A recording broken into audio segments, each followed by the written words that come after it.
பால் Alexander அப்படின்ற இந்த நபர் 70 ஆண்டுகளுக்கும் மேல மெக்கானிக்கல் வென்டிலேட்டர்ல வாழ்ந்து வந்தாங்க.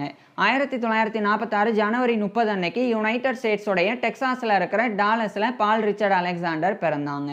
1952ஆம் ஆண்டு இவருடைய 6 வயசுல பால் அலெக்சாண்டர் போலியோனால பாதிக்கப்பட்டாங்க.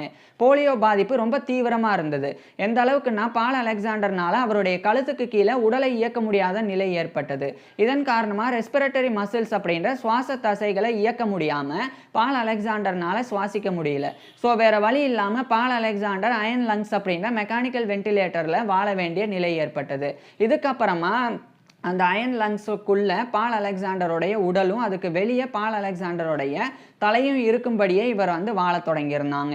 அந்த அயன் லங்ஸுக்குள்ள வாழ்ந்தபடியே ஸ்கூலை ஃபிசிக்கலாக அட்டன் பண்ணாமலே பால் அலெக்சாண்டர் ஹைஸ்கூல் படிப்பை முடிச்சு லா படிப்பையும் முடிச்சாங்க. அதுக்கப்புறம் 1986ஆம் ஆண்டு டெக்சாஸ் பார்ல ஒரு லாயராக இவர் தேர்ந்தெடுக்கப்பட்டாங்க.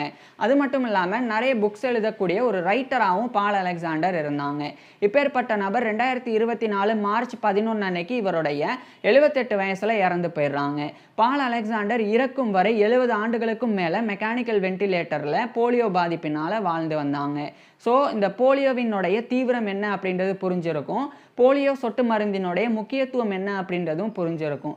இப்பேற்பட்ட போலியோவை சமாளிக்கிறதுக்கு போலியோ தடுப்பூசி எப்படி கண்டுபிடிக்கப்பட்டது அப்படின்ற ஒரு ஃபுல் டீட்டெயிலான வீடியோவை நான் போட்டிருக்கேன். அதை கீழே இருக்கக்கூடிய லிங்கை கிளிக் பண்ணி பாருங்கள்.